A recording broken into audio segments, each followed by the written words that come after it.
तो स्वागत है आप सभी का मेरे अपने YouTube channel NCERT school coaching classes पे। आज का जो वीडियो होने वाला है वो कक्षा 12वीं के भौतिकी के वार्षिक पेपर के प्रश्नों के ऊपर होने वाला है। पहले ही मैंने आप लोगों को ए सेट बता दिया है। अब मैं बी सेट के हिसाब से आप लोगों को कुछ प्रश्न यहाँ पे बताने वाला हूँ। आपको ए बी सी तीनों सेटों को मिला के पढ़ना है, ठीक है, क्योंकि प्रश्न जो है वो ए में भी आ सकता है, बी में भी आ सकता है, सी में भी आ सकता है, तो स्लिप तो होता ही रहता है। और यहाँ पे मैंने इसी तरीके से इन प्रश्नों को बनाया है, ठीक है। तो चलो देखो, पहला प्रश्न क्या है। पहला प्रश्न है, किसी आवेशित खोखले धातु के गोले के भीतर किसी बिंदु पर विद्युत क्षेत्र और विद्युत विभव क्रमशः होते हैं। यहाँ पे आपको उत्तर लेना है, शून्य और नियतांक होते हैं लेना है। दूसरा है, ताप बढ़ने के साथ वर्ध चालक का प्रतिरोध। तो यहाँ पे आपको क्या लिखना है, मतलब क्या लेना है, स्थिर रहता है, बढ़ता है या घटता है ना। इन तीनों में से एक ऑप्शन है जिसमें आपको घटता है लेना है। तीसरा है, एक गतिमान स्वतंत्र आवेश उत्पन्न करता है। कौन उत्पन्न करता है भाई? स्थिर विद्युत क्षेत्र और चुंबकीय क्षेत्र जो है ये उत्पन्न करता है। चौथा, एक चुंबक बंद चालक के निकट स्थित है। चालक में धारा उत्पन्न की जा सकती है यदि चालक और चुंबक के मध्य आपेक्षिक गति हो, तब की बात है। पांचवा, निम्नलिखित में से विद्युत चुंबकीय वर्णक्रम में नहीं है। गामा, एक्स, बीटा, सूक्ष्म कण, इनमें से कौन सा नहीं है? तो यहाँ पे लेना है बीटा कण नहीं होता है ना, सी ऑप्शन यहाँ भी आएगा। इसके बाद अगला है, पानी में वायु का बुलबुला कार्य करता है। ये हमेशा अपसारी लेंस की तरह कार्य करता है। प्रकाश विद्युत प्रभाव समर्थन करता है। प्रकाश विद्युत प्रभाव समर्थन करता है, हमेशा द्वैत प्रकृति का समर्थन करता है। प्रकाश का ध्रुवण निम्न में से किस तरंग में नहीं होता है? तो यहाँ पे आपको लेना है ध्वनि तरंग लेना है। एक AMU की द्रव्यमान के तुल्य कितनी ऊर्जा होती है? उत्तर लेना है 931 MeV ऊर्जा होती है। 10वां है, ऊर्जा बैंड अंतराल अधिकतम होता है। तो अचालकों में लेना है।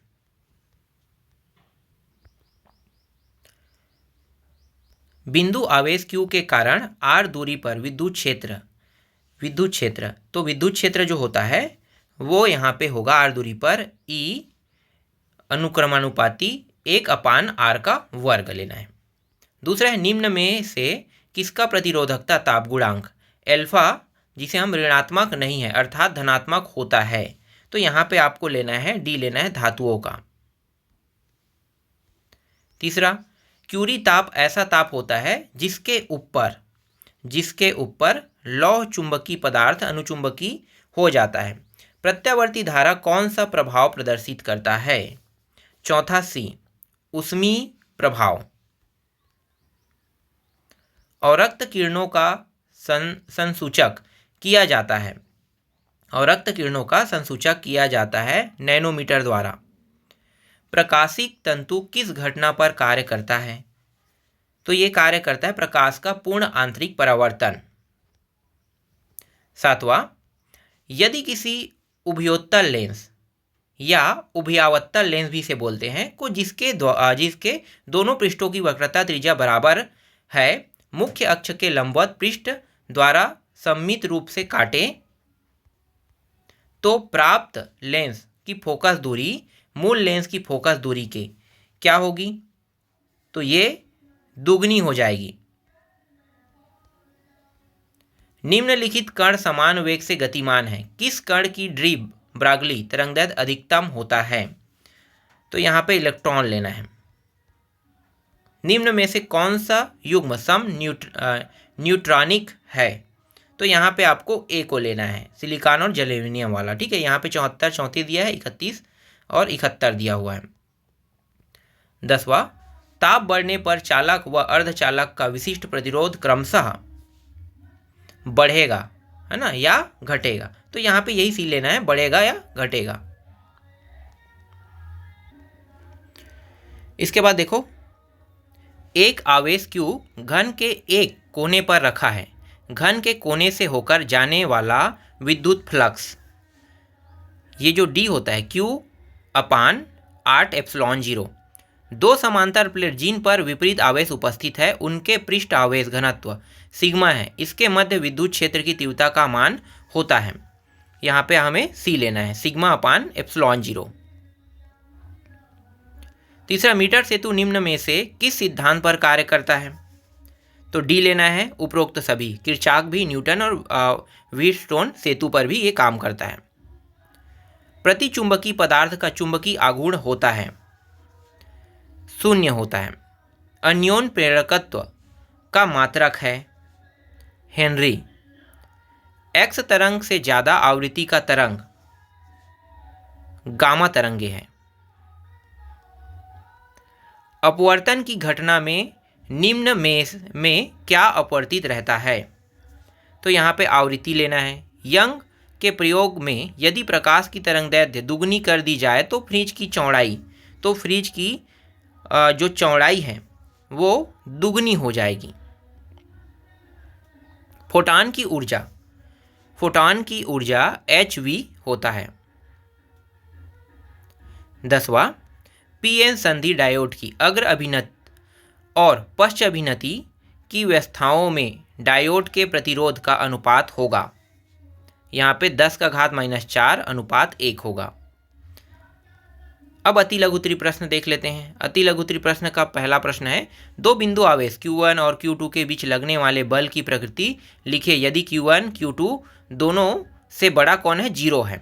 तो अगर 0 इनसे बड़ा है तो यहाँ पे दोनों पे क्या लगेगा? विपरीत आवेश होंगे। देखो दोनों में क्या लगेगा? विपरीत आवेश होंगे, अतः दोनों के बीच आकर्षण बल कार्य करेगा। चुंबकीय क्षेत्र में स्थिर आवेश कितने बल का अनुभव करता है? हमेशा 0 का। चुंबकीय फ्लक्स क्या है? इसका ऐसा ही मात्रक लिखिए। चुंबकीय क्षेत्र में स्थित किसी तल से लंबवत गुजरने वाली कुल क्षेत्र रेखाओं की संख्या को चुंबकीय फ्लक्स कहते हैं। इसका ऐसा ही मात्रक वेबर है। कौन से दर्पण से सदैव आभासी या छोटा प्रतिबिंब बनता है? उत्तल दर्पण से। एन प्रकार के अर्धचालक से आप क्या समझते हैं? जब शुद्ध जर्मेनियम या सिलिकॉन क्रिस्टल में पंच संयोजी परमाणु जैसे आर्सेनिक, एंटीमनी, फास्फोरस आदि। ये प्रश्न फिर से आ रहा है क्या? रिपीट? हाँ, ये प्रश्न दोनों रिपीट हो रहा है ना, इसको छोड़ दो। चुंबकीय, देखो यहाँ पे अगला प्रश्न, चुंबकीय आघूर्ण का मात्रक क्या है? जूल अपान टेस्ला। ठीक है, टेस्ला ये एलन मस्क कंपनी वाला नहीं है ना, यहाँ पे अलग है ये।